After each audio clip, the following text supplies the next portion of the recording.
Hello guys, welcome back to our YouTube channel youth academy. आज हम continue करेंगे अपना पॉलिटिकल लेक्चर।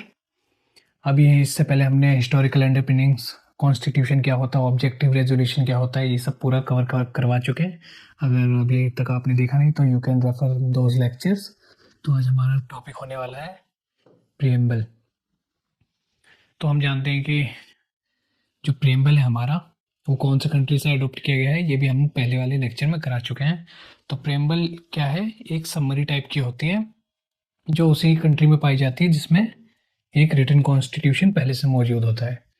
तो जो हमारे कॉन्स्टिट्यूशनल असेंबली थे, उसमें क्या किया गया, उसमें जो हमारे प्रिएम्बल को कहाँ से अपनाया गया है, उनके द्वारा कहाँ से अपनाया गया, कॉन्स्टिट्यूशन ऑफ यूएसए में, यूएसए से अपनाया गया। जो हमारे प्रिएम्बल है,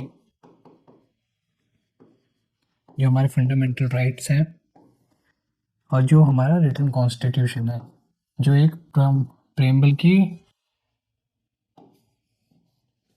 जो भी, अगर जहाँ जिस कंट्री में रिटन कॉन्स्टिट्यूशन होगा वहीं पर क्या होगा, प्रिएम्बल मौजूद होगा, जो इसकी अवधारणा को बढ़ाता है। और फंडामेंटल राइट्स भी सबसे पहले कौन सी कंट्री में लाए गए, ये कॉन्स्टिट्यूशन ऑफ यूएसए में लाई गए, और उसके बाद ही हमारे यहाँ अडॉप्ट किया गया। तो हम देखेंगे कि कैसे क्या प्रेम्बल को अमेंड किया जा सकता है, कैसे हमारे प्रेम्बल में we the people of India word use किया गया। जैसे हम जानते हैं कि हमारे प्रेम्बल में, ये हमारे प्रेम्बल की पिक्चर है, आप रेफ देख सकते हैं। यहाँ पे लिखा गया है, we the people of India having solemnly resolve to constitute India into sovereign democratic republic socialist secular integrity, ये सब हमारे प्रेम्बल में लिखे गए हैं। तो जो we the people of India, ये यहाँ क्यों लिखा गया, क्योंकि जो हमारी कॉन्स्टिट्यूशन है, प्रेम्बल है, वो अपनी पावर कहाँ से लेती है, वो अपनी पावर लेती है वी द पीपल, लोगों के द्वारा लेती है, जो भारतीय जनता है उनके द्वारा लेती है। वैसे ही जैसे यूएसए की प्रेम्बल में लिखा गया है we the people of USA, वैसे ही हमने एज इट इज कॉपी कर लिया है या अडॉप्ट कर लिया है we the people of India. But we the people of India क्यों लिखा गया है यहाँ पे, इसके अभी मायने देखते हैं क्यों लिखा गया। क्योंकि जो हमारी कॉन्स्टिट्यूशनल असेंबली थी, उसको कौन से एक्ट के द्वारा लाया गया, वो एक्ट था सेकेंड कैबिनेट मिशन। जो हमारी कॉन्स्टिट्यूशनल असेंबली थी, उसको सैंक्शन किसने किया, सेकेंड कैबिनेट मिशन के द्वारा किया गया। ये प्रीलिम्स का क्वेश्चन बनता है, आप नोटेट कर डाउन कर सकते हैं सर। तो जो कॉन्स्टिट्यूशनल असेंबली, शॉर्ट फॉर्म में लिख देते हैं, तो इसमें जो वोटिंग की गई वो किसके द्वारा की गई, हमारी जनता के द्वारा नहीं की गई थी। People we did not vote for the constitutional assembly, people did not vote for the constitutional assembly. तो हमने we the people of India कैसे लिखा या क्यों लिखा, तो जो कॉन्स्टिट्यूशनल असेंबली है उसमें किसके द्वारा वोटिंग की गई, उन जो मेंबर थे वो किनके द्वारा चुने गए, वो चुने गए प्रोविंशियल लेजिस्लेटिव काउंसिल, जो उस समय थे, जिसको आज हम एमएलए के तौर पे जानते हैं, इनके द्वारा वोटिंग की गई। आई होप यहाँ तक क्लियर हो कि जो कॉन्स्टिट्यूशनल असेंबली है उसकी स्थापना किसके द्वारा, कैबिनेट मिशन के द्वारा, जो सेकंड कैबिनेट मिशन 1946 में लाया गया, उसके द्वारा अप्रूवल या सैंक्शन दिया गया कि हम अपना एक कॉन्स्टिट्यूशनल असेंबली बनाए। अब आगे देखते हैं, इसमें एक और पॉइंट है कि जो हमारा इंडिया इंडिपेंडेंस एक्ट था, जो कब लाया गया था, 18 जुलाई 1947 को लाया गया था। इसमें एक प्रावधान किया गया कि जो हमारा ऑन द अपॉइंटमेंट डेट, आने वाली डेट कौन सी डेट थी, वो 15 अगस्त 1947, 15 अगस्त 1947 को क्या होगी, जो ब्रिटिश इंडिया है वो दो भागों में डिवाइड होगी, एक होगी पाकिस्तान, दूसरी होगी इंडिया। आई होप यहाँ तक समझ में आया हो कि इसमें एक और प्रावधान किया गया। पहले तो हमने कैबिनेट मिशन देखा या फिर कैबिनेट प्लान जिसके तहत कॉन्स्टिट्यूशनल असेंबली की स्थापना की गई या उसको बनाया गया। दूसरा है इंडिया इंडिपेंडेंस एक्ट जिसके तहत हमें आज़ादी मिली, जिसमें एक प्रावधान था कि ब्रिटिश इंडिया है जो हमारा ब्रिटिश इंडिया और दो पार्ट में डिवाइड होगा, एक होगा इंडिया हमारा, दूसरा होगा पाकिस्तान, हमारा प्यारा भारत, और दूसरा पाकिस्तान। लेकिन अभी तक हमें कौन सा डोमिनियन स्टेटस मिला था, अभी हम सॉवरेन या पूरी तरीके से आज़ाद नहीं होते। ये सिर्फ डोमिनियन स्टेटस था। डोमिनियन मीन्स कि अभी भी कंट्रोल इंग्लैंड के हाथों में था, जो मोनार्क था हमारा वो इंग्लैंड का ही था। और कंडीशनेबल इंडिपेंडेंस दी गई, इसको हम कंडीशनल इंडिपेंडेंस भी कह सकते हैं, क्योंकि जब हमारा जो हमें डोमिनियन स्टेटस मिला था 15 अगस्त 1947 में। क्यों? क्योंकि हमारा अभी खुद का संविधान नहीं था, तो हम अपने आप को जो सॉवरेन बॉडी है वो नहीं कह सकते। हमारा संविधान कब बना? 26 जनवरी 1950 को। क्योंकि किसी भी कंट्री को चलाने के लिए एक नियम कानून की आवश्यकता होती है, जो कि हमें उस समय मौजूद नहीं था, जिसके लिए हमने कॉन्स्टिट्यूशनल असेंबली की स्थापना करवाई ताकि हम अपना कॉन्स्टिट्यूशन बना सके। तभी जब तक, इसलिए हमारे जो ब्रिटिशर थे उन्होंने कहा कि अभी तुम डोमिनियन हो, you are not a sovereign body, क्योंकि आपका कॉन्स्टिट्यूशन अभी तैयार नहीं हुआ है। जब तक आपका कॉन्स्टिट्यूशन तैयार नहीं होता तो आप क्या करेंगे? आप डोमिनियन रहेंगे हमारे। तो इसी बीच 15 अगस्त 1947 से 26 जनवरी 1950, इस बीच में किसी कानून की आवश्यकता रही होगी देश को चलाने के लिए। तो वो कौन सा कानून था? वो था गवर्नमेंट ऑफ इंडिया एक्ट 1935। इसके द्वारा हमारे देश को चलाया गया, जो कि फॉरेन लॉ था। इसलिए हमारे कंट्री अभी एक सॉवरेन कंट्री नहीं थी जब तक कि हमारा कॉन्स्टिट्यूशन आ गया। अब इसमें इंडिपेंडेंस इंडिया एक्ट, इसमें एक और चीज़ देख लेते हैं। जो इंडिपेंडेंस इंडिया एक्ट था 1947, उसमें एक क्लोज अंग्रेजों ने चालाकी से डाल दिया था कि जब भी हमारा कॉन्स्टिट्यूशन रेडी होगा तो उस कॉन्स्टिट्यूशन को क्या ब्रिटिश इंग्लैंड भेजना पड़ेगा सैंक्शन के लिए, गवर्नमेंट ऑफिशियल के द्वारा, वहाँ के पार्लियामेंट के द्वारा। अगर वो ऐसा करेंगे तो ऐसे करने से क्या होता, जो हमारा प्रेम्बल है वहाँ पे क्या क्या होता, we the people of India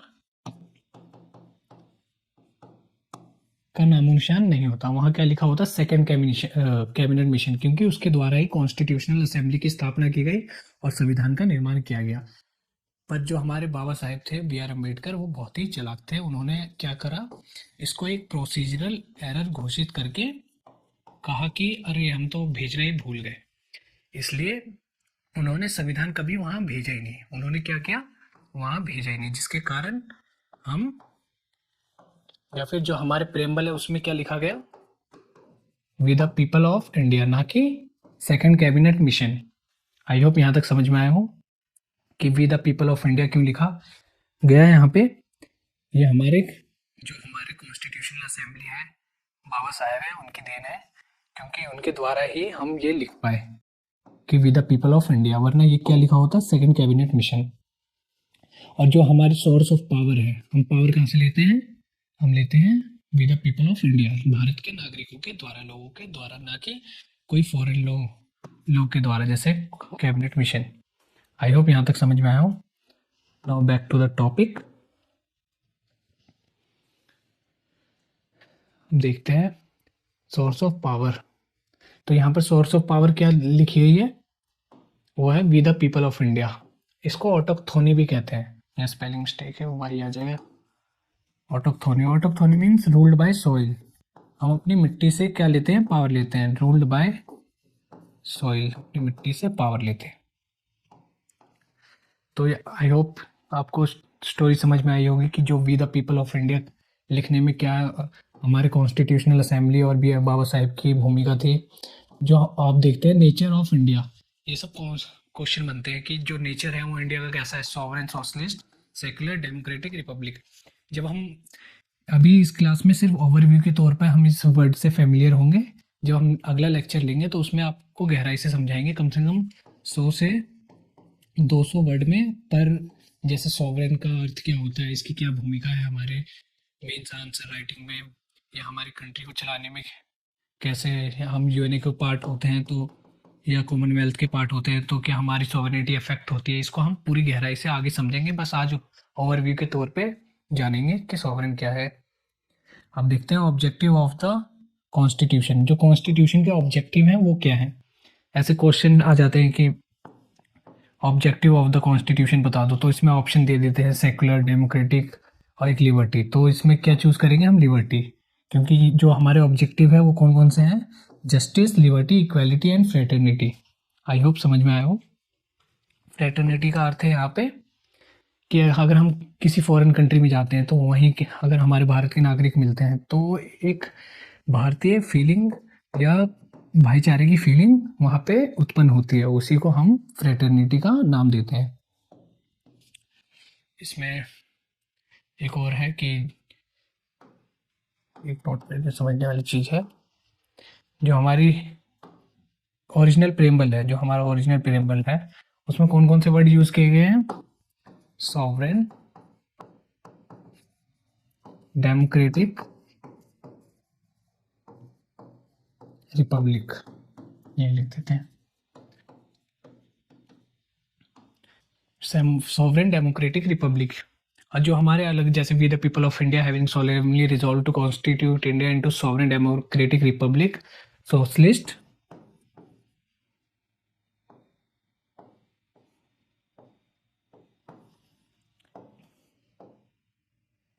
लिख देते सोशलिस्ट,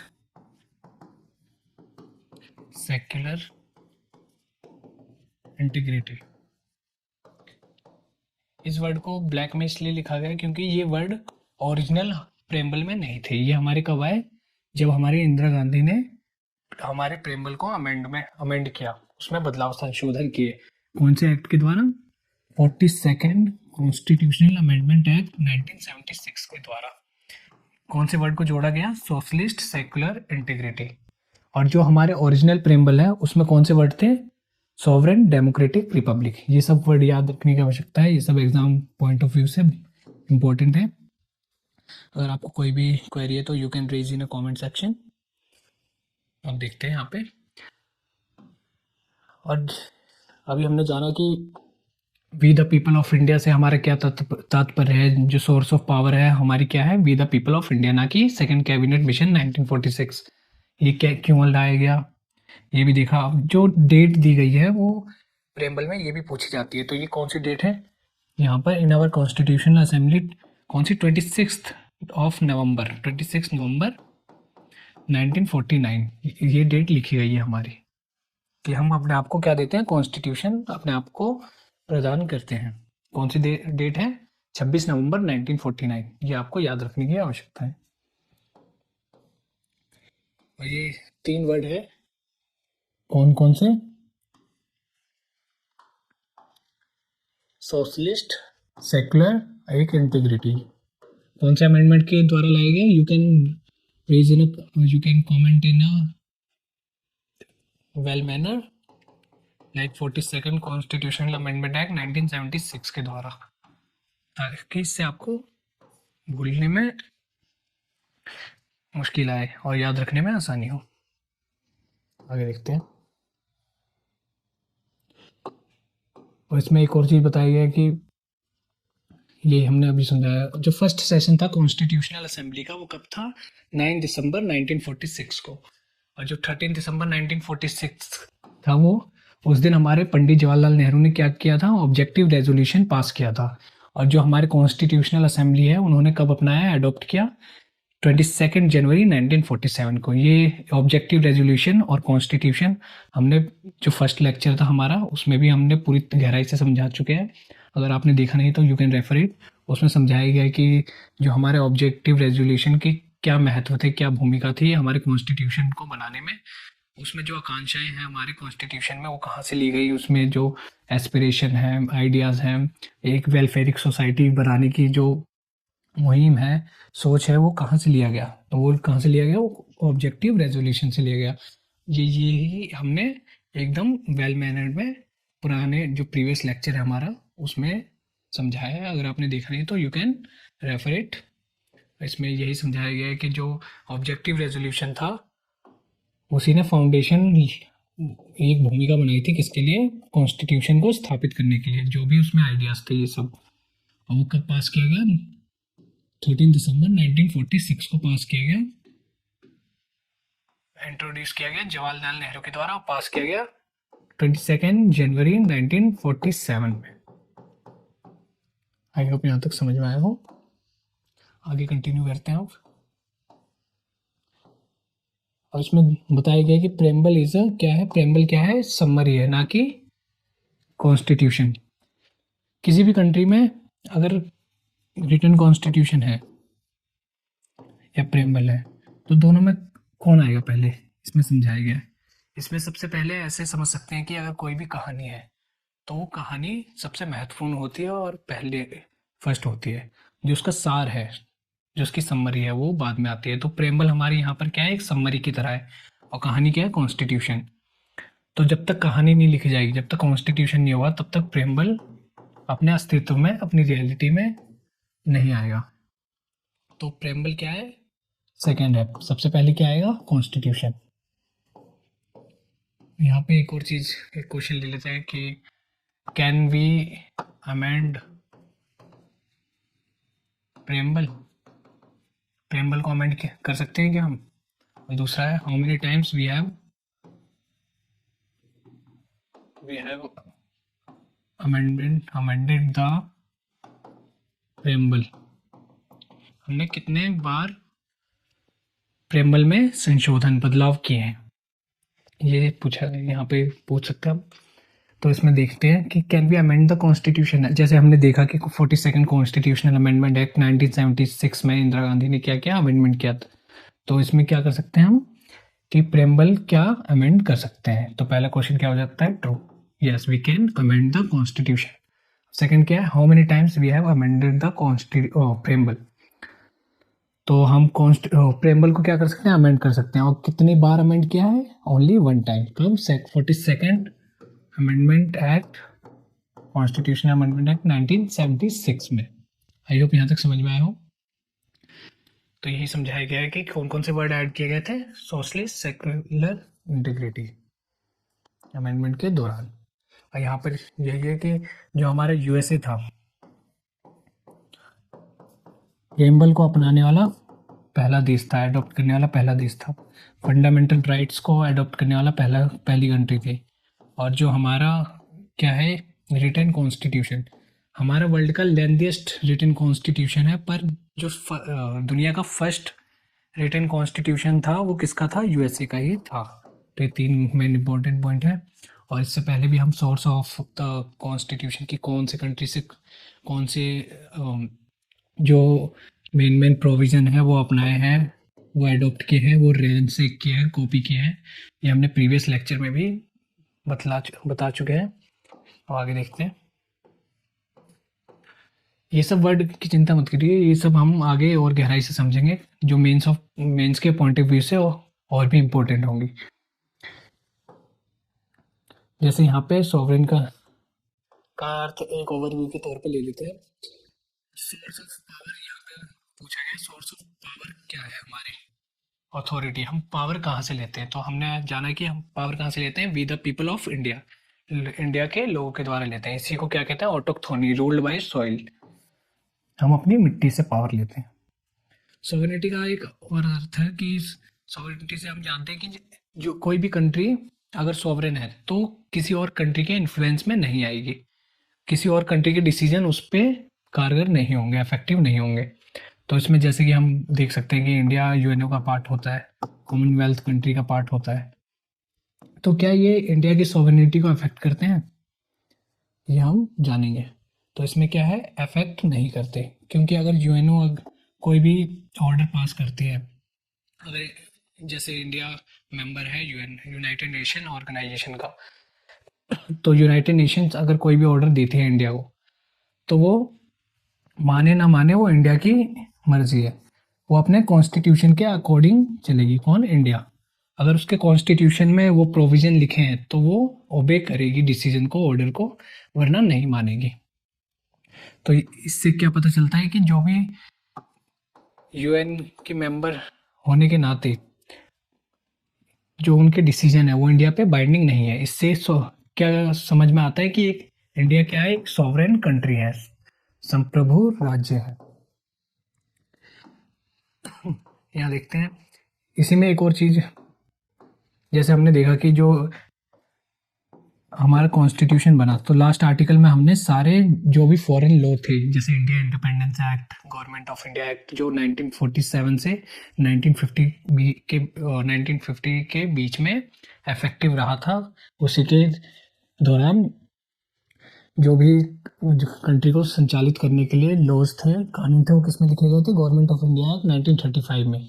तो जब हमारा कॉन्स्टिट्यूशन बना तो हमने अपने आर्टिकल, जो हमारा लास्ट आर्टिकल था आर्टिकल 395, उसमें जो भी लॉ फॉरेन लॉज थे उसको क्या कर दिया, रिपील कर दिया गया। यही समझाया गया है यहाँ पे कि इंडिया एक फॉरेन लॉ को नहीं अपनाएगा, India is a sovereign country. तो यहाँ से उसकी स्थापना हुई कि India is a sovereign country. तो यही समझाया गया कि नो एक्सटर्नल इन्फ्लुएंस, इंडिया को कोई बाहर की शक्तियां या बाहर की जो ऑर्गेनाइजेशन है, संगठन है, कंट्री है, देश है, वो इसको इन्फ्लुएंस, इसके जो डिसीजन है उसको प्रभावित नहीं कर सकते। एक्स्ट्रा लीगल एग्रीमेंट से हम और अरेंजमेंट से हम क्या समझते हैं, जैसे हम यूएन के मेंबरशिप लेते हैं या कॉमनवेल्थ कंट्री के मेंबरशिप लेते हैं, तो जो उनके डिसीजन है वो हमारी कंट्री में बाइंड नहीं होंगे जब तक कि हमारे वो कॉन्स्टिट्यूशन या हमारे कंट्री के वेलफेयर के लिए कारगर ना हो। तो उसके जो मेंबरशिप लेना हुआ वो एक एक्स्ट्रा लीगल अरेंजमेंट के दायरे में आ जाता है। ऐसा क्यों? क्योंकि अगर हम ऐसा नहीं करेंगे तो हम बाकी कंट्री के मुकाबले पीछे रह सकते हैं या पीछे हो सकते हैं। अगर हम सबको आगे बढ़ना है तो हमें दुनिया के जो टेक्नोलॉजी है, तकनीकी रूप से, सिक्योरिटी रूप से, जो भी एनवायरनमेंट इशू है, तो हम सबको एक साथ उनके समाधान की ओर बढ़ने के लिए हमें इन सब मेंबरशिप की आवश्यकता होती है। ऐसे ही एक फॉर इंटरनेशनल पॉलिटी में एक टर्म है कि if you are not on the table then surely you can be on the menu. अगर आप टेबल में नहीं हो तो आप मेन्यू में हो सकते हो। तो इसलिए आपको इन सब जो भी संगठन है उसके पार्ट होने में आपकी कोई सॉवरेनिटी खतरे में नहीं है। ये क्या है, एक एक्स्ट्रा लीगल अरेंजमेंट है, इसके तौर पर आप उसकी मेंबरशिप या उस संगठन में शामिल हो सकते हैं। तो यही समझाया गया है यहाँ पे। तो ये India is external as well as internal sovereign. India क्या है, एक्सटर्नल, बाहरी रूप से, और आंतरिक रूप से क्या है, सॉवरेन बॉडी, एक संप्रभु है। इस पे किसी बाहरी शक्ति या आंतरिक शक्तियों का इन्फ्लुएंस, प्रभाव नहीं है। और इसमें एक और चीज़ समझाया गया क्या, जैसे हमारी इंडिया कंट्री हमारी सॉवरेन है, संप्रभु है, आज़ाद है, किसी के कंट्रोल में नहीं है, तो क्या हमारे भारतीय मूल के निवासी भी यहाँ पे संप्रभु हैं, आज़ाद हैं? तो ऐसा नहीं है। हमारे जो नागरिक हैं वो अपनी मर्जी से कुछ नहीं कर सकते, उन पे एक रीजनेबल रिस्ट्रिक्शंस लगाती है हमारी सरकार, हमारी लॉज, हमारे कॉन्स्टिट्यूशन, जिसके तहत वो एक आर्बिट्रेरी, मनमाने रूप से कुछ भी गलत ना कर बैठे, इसलिए वो रीजनेबल रिस्ट्रिक्शन लगाती है। लेकिन सिर्फ एक मायने में, जब हम डेमोक्रेटिक राइट्स अपने जैसे एक्सरसाइज करते हैं, जैसे हमारे वोटिंग राइट्स हो गए, तो जब हम किसी पार्टी को वोट देते हैं, किसी प्रतिनिधि को वोट देते हैं, तो उस समय हम क्या होते हैं, हम सॉवरेन होते हैं। कौन से टाइम? जब हम वोटिंग राइट को एक्सरसाइज कर रहे होते हैं, उस पर हमारी किसी भी बाहरी शक्ति, बाहरी लोगों और किसी भी प्रकार का प्रभाव कोई नहीं डाल सकता। कौन से समय? जब वो हम वोटिंग राइट्स, जब हम वोटिंग कर रहे होते हैं, तो इसी टाइम ही हम क्या होते हैं, सॉवरेन होते हैं। आई होप समझ में आया हो कि हम सॉवरेन क्यों नहीं है और हम वोटिंग के दौरान ही सॉवरेन क्यों कहलाते हैं। अब नेचर ऑफ इंडिया में, इंडिया का नेचर कैसा है उसमें हमने सॉवरेन देख लिया है। सॉवरेन को हम और नेक्स्ट क्लास में गहराई से समझेंगे कि सॉवरेनिटी का अर्थ क्या होता है, इससे कंट्री कैसे प्रभावित होती है, इसमें लोगों की जो शक्तियाँ होती हैं वो कैसे प्रभावित होती है, इसके क्या मायने हैं, और इसके बाद ही हम डेमोक्रेटिक, रिपब्लिक, इन सबको गहराई से जानेंगे। तो इसमें बस हम देख लेते हैं कि जो पावर होती है डेमोक्रेसी में वो किसके हाथों में होती है, लोगों के हाथों में होती है। जैसे यहाँ पे सरकार होती है वो किसके, by the people for the people of the people. ये हमने टर्म जाना कि अब्राहम लिंकन के द्वारा दिया गया है। इसको हम और गहराई से समझेंगे। तो आज के लिए इतना ही, जुड़े रहिए, मिलते हैं नेक्स्ट क्लास में। धन्यवाद।